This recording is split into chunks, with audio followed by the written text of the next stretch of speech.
नमस्कार, D focus में आपका स्वागत है। मैं हूं हिमांशु। आज बोकारो जिला कांग्रेसियों ने बड़ी सेंधमारी कर ली है और राज्य के जो सीएम हैं हेमंत सोरेन, उनके जो भाभी हैं उनको अपनी पार्टी में ज्वाइन करा लिया है। हमारे साथ विजय जी हैं। विजय जी, अपने ही सहयोगी दल खासकर जो सीएम हैं उनकी भाभी को आपने आज ज्वाइन करा लिया है। चेहरे पे काफ़ी मुस्कान दिख रहा है, काफ़ी खुश है।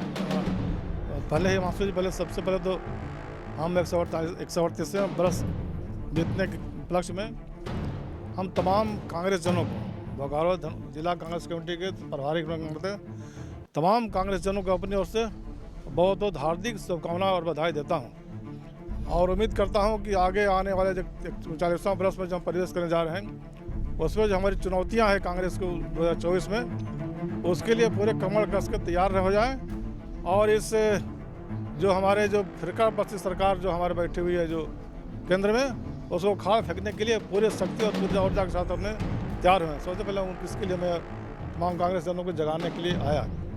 और जहाँ तक आपने जो कहा कि हमारे हेमंत सोरेन मुख्यमंत्री जी के भाभी हमारे कांग्रेस पार्टी में ज्वाइन की है, निश्चित रूप से हम लोगों की खुशी की बात है कि हमारे कांग्रेस के विचारधारा को अब देश के सभी लोग स्वीकार करने रहे हैं। आज ही नहीं, निरंतर कांग्रेस विचारधारा को लोग सम्मान करते हैं क्योंकि कांग्रेस का डीएनए और देश का डीएनए में कोई अंतर नहीं है। जो हमारा देश का जो कल्चर है, देश का जो हमारे भौगोलिक संस्कृति है, जो गंगा जमुनी संस्कृति का जो तहजीब है हमारे देश में। सिंह साहब, धनबाद लोकसभा की जब चर्चाएं होती है और जब धनबाद लोकसभा के आप प्रभारी बन के आए थे, काफ़ी लोगों में उत्साह भी था और बोकारो जिले के आप प्रभारी हैं, तो जब धनबाद लोकसभा की चर्चा होती है तो कई प्रत्याशी निकल के चले आते हैं और दिल्ली दरबार में हाजिरी ठोकते हैं कि साहब हम भी प्रत्याशी हैं। लेकिन बोकारो जिले में जब कार्यक्रम होता है तो प्रत्याशी अपने घर से बाहर नहीं निकल पाते। जो लोग अपने घर से बाहर नहीं निकल पाते हैं वो धनबाद सीट जीत कर दिल्ली कैसे भेजेंगे? देखिए, कांग्रेस ये बहुत बड़ी पार्टी है, 138 वर्ष पुरानी पार्टी है और इसका कार्यकर्ता बहुत लंबा है और पूरे हिंदुस्तान के किसी भी क्षेत्र में चले जाइए, किसी भी कोने में चले जाइए, आपका कांग्रेस कार्यकर्ता निश्चित रूप से मिलेगा और 138 वर्ष का गौरव प्राप्त करने का किसी दूसरे दल को प्राप्त नहीं है। इसलिए निश्चित रूप से इतना बड़ी पार्टी है तो हमारा संख्या ज़्यादा है। जब संख्या ज़्यादा है तो उम्मीद भी ज़्यादा लोगों को। संख्या ज़्यादा है इसलिए हर बार लोकसभा में संख्या ज़्यादा से हार रहे हैं आप। पहली बार 3 लाख से आ रहे थे, फिर 5 लाख से आ रहे थे और इस बार ना जाने क्या करेंगे। तो लोग जो कांग्रेसी है वो चर्चा करते हैं कि साहब मेहनत हम करते हैं, जब टिकट की बारी आती है तो हेलीकॉप्टर से प्रत्याशी भेजते हैं। देखिए, हारना जितना एक जीवन का या दल का एक अपना एक प्रक्रिया है, उसमें अभी लोग कभी ऐसा समय आता है अच्छे चलो हार जाते हैं, कभी ऐसा होता है कि छोटे लोग जीत जाते हैं। तो ये हारना जितना प्रक्रिया है। लेकिन जहाँ तक आपने कहा कि बाहरी लोग आकर के यहाँ अपना उल्लू सीधा कर लेते हैं, निश्चित रूप से इसके लिए सारे हम कांग्रेस जन, चाहे धनबाद के हों चाहे बोकारो के हों, सभी लोग इससे मर्माहत है और हम ऐसा निरंतर यह मांग करते हैं अपने हाईकमान से, आला कमान से कि निश्चित रूप से स्थानीय लोगों पर ही दाव लगाया जाए। साहब, आप जब कोई कार्यक्रम में आते हैं तो कांग्रेस के जितने भी बड़े नेता हैं जो पोस्ट पे रहते हैं वो आपका विरोध कर दिया करते हैं और कार्यक्रम में नहीं आते हैं। आज भी वही दुख देखने को मिल रहा है कि कई प्रखंड अध्यक्ष शामिल नहीं हुए, लेकिन आप कोई कार्रवाई नहीं करते हैं। तो क्या लोग ये भूल चुके हैं कि अब कांग्रेस पार्टी कोई कार्रवाई नहीं करेगी, केवल गाड़ी में बोर्ड लगाने के लिए ही पद लिया जाता है? सामने बेरमो के शख्स हैं जो सिंगल आए हैं, बेरमो से ना कोई प्रखंड अध्यक्ष आया, चंद्रपुरा का प्रखंड अध्यक्ष नहीं आया, फिर आप ये कह के चले जाएंगे कि इस पर कार्रवाई का विचार करेंगे। ये विचार करते करते लोकसभा का चुनाव भी समाप्त हो जाएगा और इस बार भी कहीं बड़ी लंबी हार तो नहीं हो जाएगी? देखिए, आपने जो बात ध्यान आकर्षित किया निश्चित रूप से शोचनीय है और हमने हमेशा अपने जिला अध्यक्ष उमेश गुप्ता जी को निर्देश दिया है कि वैसे लोग, आपको पुनः बता रहे हैं, हम तो आपको पहले ही बता चुके हैं कि जो 3 प्रोग्राम में नहीं आए, 3 पार्टी प्रोग्राम नहीं आएंगे और 3 कार्यकारिणी बैठक जब होगी, कार्यकारिणी बैठक जब किस समारोह है, लेकिन कार्यकारिणी बैठक जो होती है तो उसमें 3 कार्यकारिणी में जो नहीं आएंगे वो अपने आप को पद मुक्त समझेंगे। यहाँ पे हैं, थोड़ा जान लेते हैं। अध्यक्ष जी, सर बोल रहे हैं कि 3 कार्यक्रम में जो नहीं आएगा वो पद मुक्त समझे। पिछले कई सालों से देखा जा रहा है कि 30 कार्यक्रम में लोग नहीं आए, आज तक पद मुक्त नहीं कर पाए। कौन रोकता है आपको? हिमांशु जी, आप भूल रहे हैं, कई साल से नहीं, अभी तो 1 वर्ष हम लोग वर्षगांठ मनाए हैं। तो निश्चित रूप से कार्रवाई करेंगे कि नहीं? कार्रवाई होगी निश्चित रूप से। हमारे आदरणीय प्रदेश अध्यक्ष जी का भी यही आदेश था कि 3 मीटिंग के बाद जो नहीं आए उनको पद मुक्त कर दीजिए। अच्छा, यही डर से तो कहीं आप चले नहीं आए, जब आपको मालूम चल गया कि 3 मीटिंग के बाद हटाया जाएगा तो ये तीसरा कहीं छूट ना जाए। नहीं, ऐसा नहीं है। पार्टी का जिला अध्यक्ष का आदेश आया कि कार्यक्रम है, हम लोगों ने प्रखंड कार्यालय में कार्यक्रम किया, उसके बाद हम लोग यहाँ पे आए। वहाँ कांग्रेस प्रखंड कमेटी के द्वारा और भी कार्यक्रम रखी गई है। क्यों रखा? जब जिला में इतना बड़ा कार्यक्रम हो रहा था, वहाँ कम्बल वितरण है, स्वेटर वितरण, इस सब तरह के हमारी से आदेश लिया था।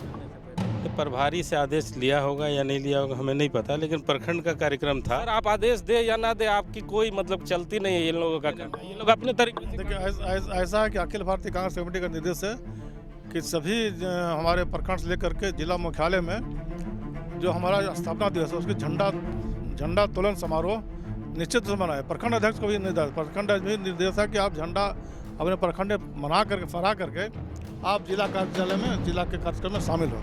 तो निश्चित रूप से ये इन्होंने अपना दायित्व का निर्वहन किया है, लेकिन अब आने में थोड़ा लेट हुआ, यह थोड़ा सोचने विचारने की बात है। अच्छा, एक और बड़ा प्रश्न है सर, ये जब से लोकसभा की कमेटी बनी है जिसमें संयोजक है, प्रभारी है, तो 2 बैठकें जब भी हुई धनबाद में, बोकारो चंदन क्यारी में बैठक नहीं हो रही है। आप लोग निश्चिंत है कि बोकारो चंदन क्यारी में झोला भर के आप लोगों को वोट मिलेगा, इसलिए जो प्रभारी हैं, संयोजक हैं, वो नहीं आ रहे हैं? अब होगी, इसलिए कि थोड़ा बीच में पर्व त्यौहार आ गया था, दीपावली आ गया था, उसके चलते और जो हम उसी बीच में तो एक गोमिया प्रखंड में हो गया और गोमिया विधानसभा, दूसरा अभी देखिए हाल ही में बाघमारा विधानसभा में भी हुआ है। और अब जो हमारे जो संयोजक बनाए गए हैं, जिनको पर दिया गया संयोजक का काम, प्रभारी का काम दिया गया है, वो लोग अपना निश्चित रूप से समय निकाल कर अब डेट मुकर्रर करेंगे और अब बैठक होगी, क्योंकि पर त्यौहार का थोड़ा सा विलम्ब हुआ है। धनबाद में एक और मांग उठी थी कि यहाँ का ही स्थानीय लोकसभा का स्थानीय व्यक्ति ही प्रत्याशी हो। यह तो हमने कहा कि हम लोग उससे मरमाहत हैं, जो भी बाहर के प्रत्याशी आ जाते हैं तो निश्चित रूप से कार्यकर्ताओं में एक निराशा जागती है और कार्यकर्ता जो हतोत्साहित होते हैं। लेकिन चूँकि हम लोग पार्टी के सिद्धांतों से बने हुए हैं, अपने हाईकमान से बने हुए हैं, इसलिए हम लोग खुद हम लोग अपना जो दायित्व है उसको निर्वहन करते हैं। लेकिन कहीं ना कहीं तकलीफ होती है, तो इसको हमने हमेशा हाईकमान से या अपने भावनाओं का अवगत कराते आया है। और हम लोग सब लोग, हम ही नहीं, पूरे धनबाद लोकसभा कांग्रेस जन इस बात से सहमत है कि हमारे बीच का प्रत्याशी दिया जाए ताकि हम कुछ अच्छा कर सकें। एक और अंत में एक प्रश्न पूछना चाहूँगा। एक और चर्चा बड़ी जोरों पे है कि बोकारो जिला की बात कर लूँ, धनबाद की बात कर लूँ, तो जितना भी विधायक का पद है वो राजपूत जाति को आपने दे दिया है, और जो एमपी का टिकट है धनबाद वो ब्राह्मण जाति को लगातार मिलता है, और संगठन इस बार भूमिहार जाति के हवाले है। तो ओबीसी को इस बार लोकसभा का टिकट दिया जाए, ओबीसी का कहना है, इस पर आप कितनी सहमत हैं? हम लोग इसका इनकार कर, अभी तो देखिए हमारे राहुल गांधी जी ने पूरा खुलकर ओबीसी का, दलित का, हरिजन का, माइनॉरिटी का, ये आदिवासियों का, इस सबके अधिकार राय अपने आवाज़ बुलंद की है कि जिसकी जितनी आवाज़ उसकी उतनी भागीदारी। यह तो हमारा हाईकमान का सोच है और इसी फॉर्मूले के तहत काम हो रहा है। अब ठीक है, उसमें एक ही जिला से पूरे हमारे मैनिफेस्टो को नहीं पहचाना जा सकता है। हमारा 14 लोकसभा क्षेत्र है और 14 लोकसभा में सभी लोगों को, सभी बिरादरी के समाज के लोगों को एडजस्ट करने के बाद उसका ही निर्णय होता है। कोई एक समाज ज़्यादा महत्व नहीं दिया जाता है। बहुत बहुत धन्यवाद। सुना ना आपने, ये प्रभारी महोदय हैं जिन्होंने साफ तौर पे कहा है कि इस बार ओबीसी के लोगों को अगर चांस मिलता है तो हम इसका विरोध नहीं करेंगे। ऐसे तो कांग्रेस पार्टी में कोई भी बड़ा नेता का आप इंटरव्यू कर ले, वो जरूर ओबीसी को हक और हुकूक देने की बात करते हैं, लेकिन जब पद देने की रजिस्टर खुलती है तो उसमें ओबीसी और मुसलमानों का नाम गायब हो जाया करता है। लेकिन इस बार सुधार करने का प्रयास कांग्रेस पार्टी कर रही है। अब आने वाला वक्त बताएगा कि जो तस्वीर आएगी उन तस्वीर में ओबीसी के कितने नेता के नाम उस कागज में होगा। कैमरामैन भोला के साथ जीपी मान।